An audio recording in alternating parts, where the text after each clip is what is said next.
Hello, and welcome to another episode of the Gentle Business Space podcast. I'm Fabi, I'm a sustainable systems coach, and I support other female business owners build and grow a business that avoids burnout and helps them to grow in a gentle way. And today I want to talk our support environment when we're working. I think it's a really important one, and I'm always reminded of that when I come back from holiday. I've just been away, and it was just that reminder I have every time is we take time off, we take time to rest, and then we step back, usually to the same environment that we've been in before. And when we experienced burnout or gone through the burnout cycles, maybe what happened for you, and I know this happened for myself and others I know, is that we get to that stage of overwhelm, of burnout, of going through the ups and downs of the burnout cycle. And we get to a stage where it gets too much, we want to step back, we want to have a break, and you're taking that time away from your business. You're stepping away, having a break, maybe even debating if this is still for you. Maybe you've taken time to actually really recover, really deeply rest, so you're recovering from your burnout. But often what then happens is that we step back right into the environment that caused us overwhelm and burnout in the first place. And that's not surprising that happens. There's so many habits and beliefs that we have that, and sometimes it's just a situation we're in that we're straight back into that same environment. And I really love that kind of image of the flower. If a flower doesn't bloom, we're not blaming the flower, but we know we need to change the environment and how we treat the flower, and if it's in the right spot within your house or in the garden. Does it need a different environment? Does it need different care? And I think it's the same thing with us. It's not your fault for struggling in an environment that's set up for you to struggle, that's set up to cause you stress. So actually, instead, what we can start looking at is gently shifting the environment around us, and the environment that we're causing within us as well. And that takes some time, and that takes gentle curiosity of what's going on. And it doesn't all have to happen at once. So when we look at environment, what is part of that, I include in that our habits, how we habitually behave, our beliefs, as well as our support network of systems. So if we look at each of them separately, habits starts with, everything starts with awareness. So we need to be aware of what's kind of caused us that burnout in the first place, because we're all different. We all have different needs, different ways of working. So being really aware of what drains you personally and what nourishes you is so important.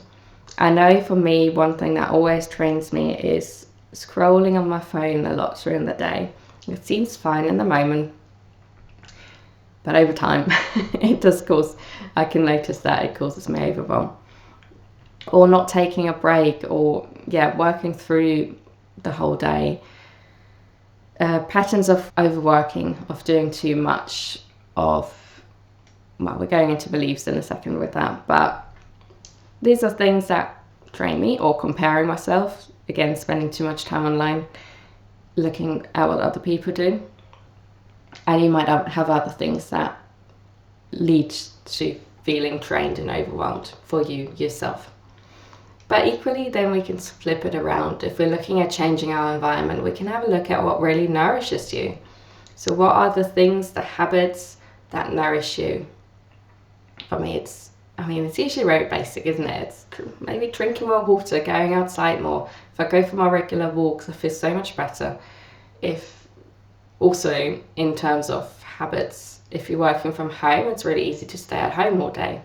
But I know that's a big one that really drains me.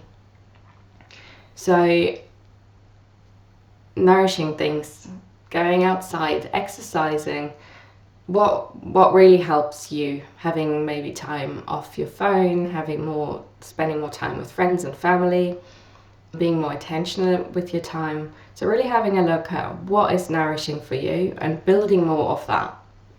So instead of just stripping everything away that drains us, maybe rather looking at how can I build a few more things into my day, into my week that really nourish me, that support me, habits that really help me not get through the day, but go through the day in a gentler way. So having more breaks, taking more times to breathe, to stop, to really notice what's going on for you.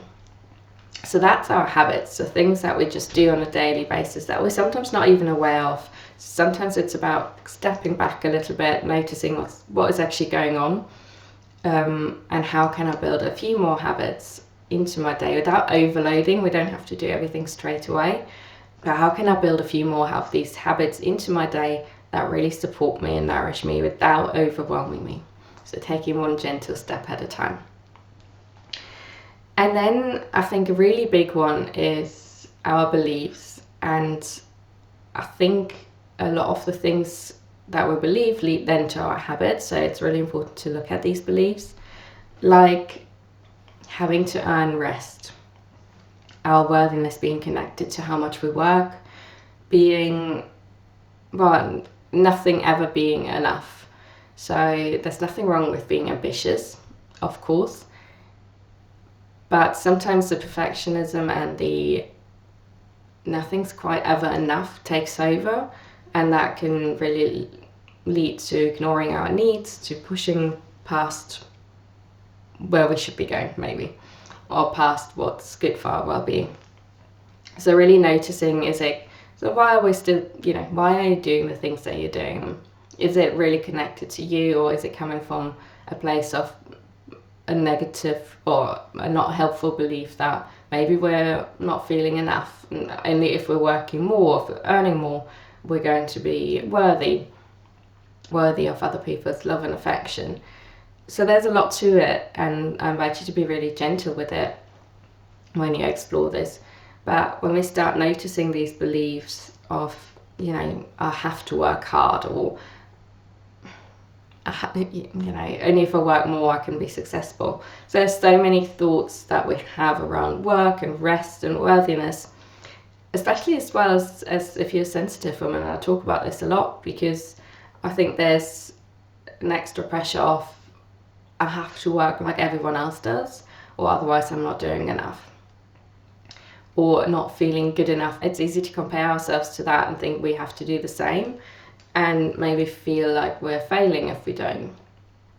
But ultimately that's just a belief, and we can start noticing these beliefs and start shifting them. Because actually if we slow down, if we prioritize rest, we can much better support ourselves, and the better supported we are, the better we can support our clients and the people around us.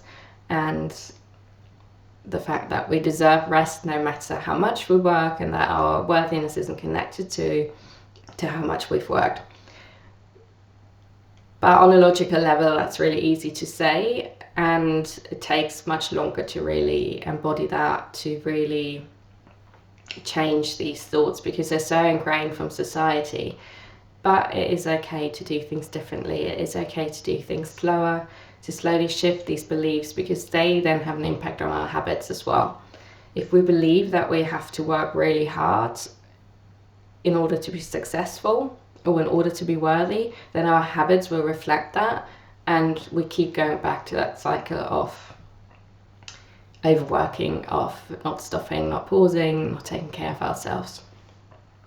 And this is really just a gentle invitation to notice that, and not about suddenly being really harsh about having these thoughts and beliefs, because it's only natural that we do, because our whole society is set out for us to believe that, especially as women, especially as sensitive women. That relationship with rest can be really, really difficult. So allowing yourself to hold space for that, to gently explore it, and then taking one step at a time to make little changes to nurture ourselves. So one last bit is then our support environment. So the more technical side of things, the really practical side of things. So having structures in place and systems in place that really support you, that will allow you to step away from your business, to rest, to pause, because all of the beliefs and everything is great, but if we don't then have the systems in place that actually allow us to do that, it's really difficult. So I can tell you all day long, you need to rest, you need to pause.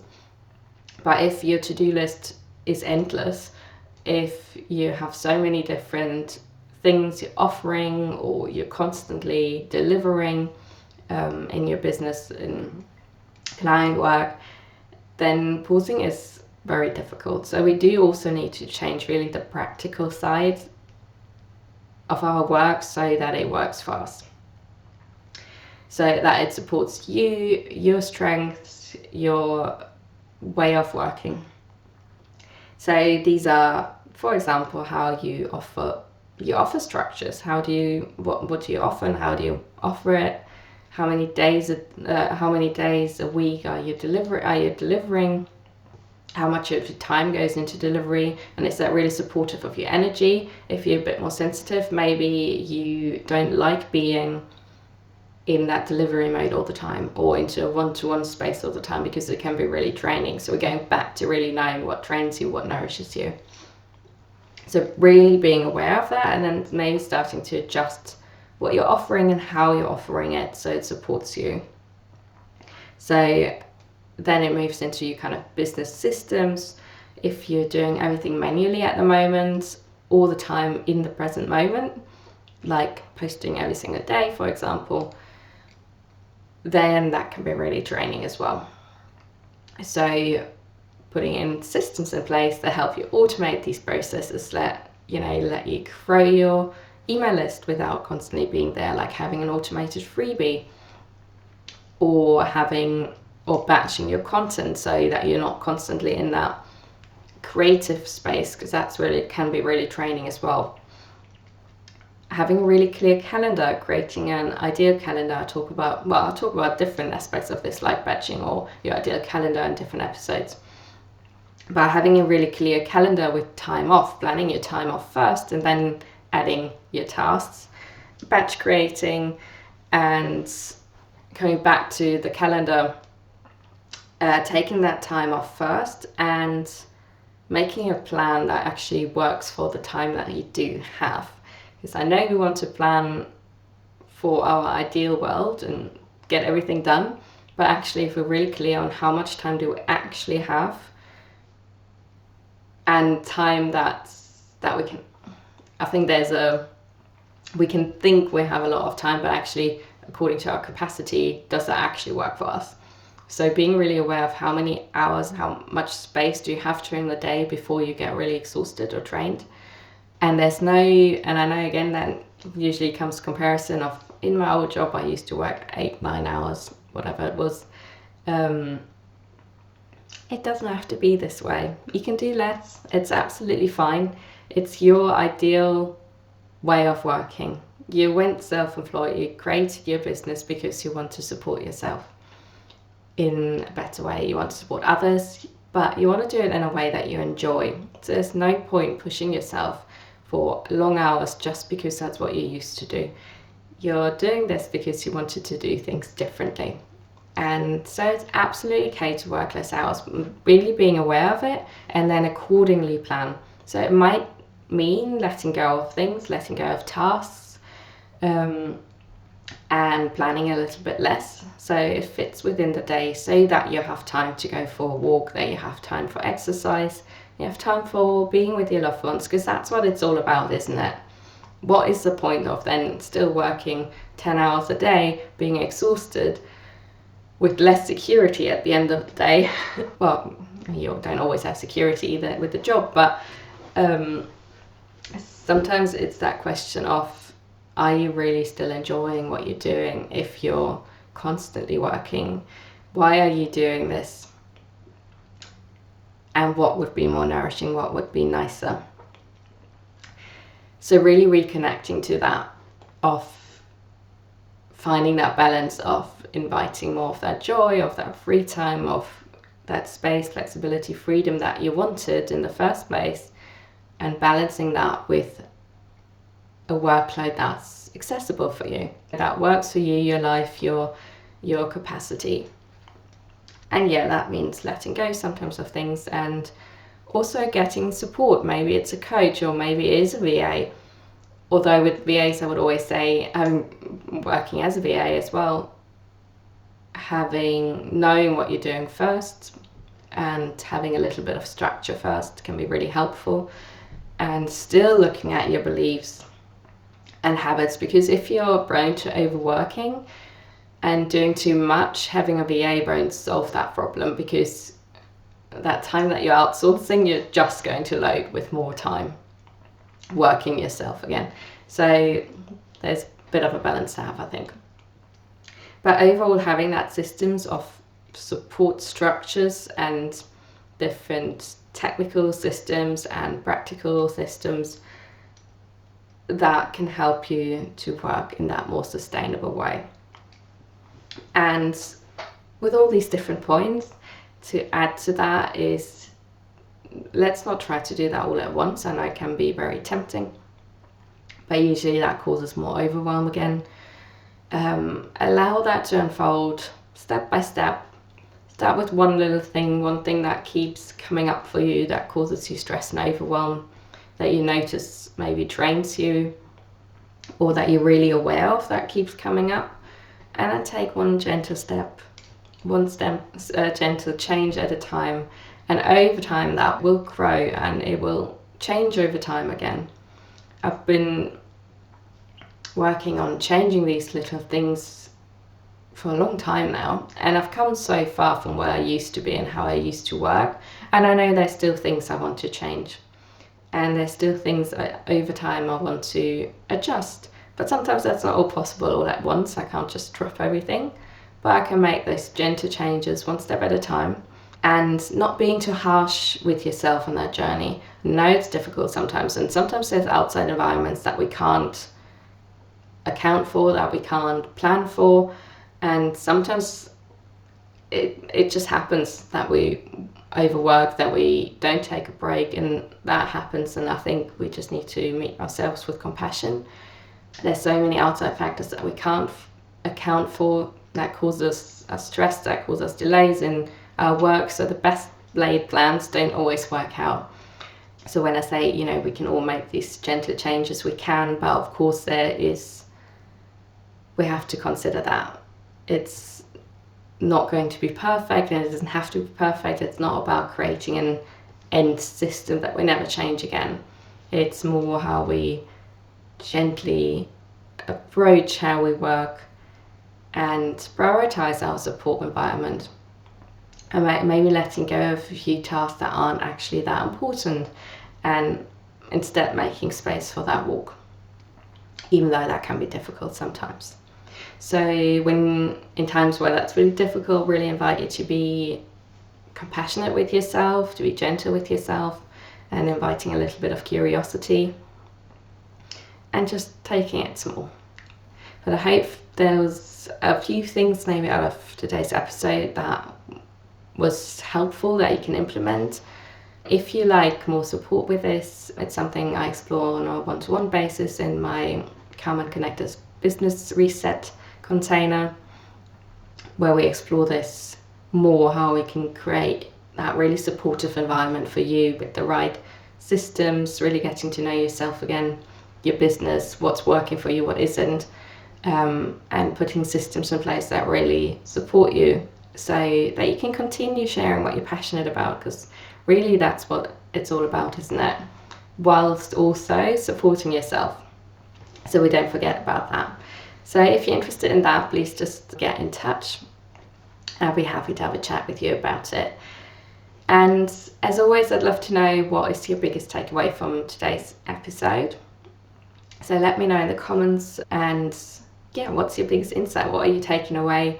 And let me know, maybe there's one small thing that you're looking to change in your environment. Let me know what that would be, and I'd love to hear from you. So thanks so much for listening, and take care for now.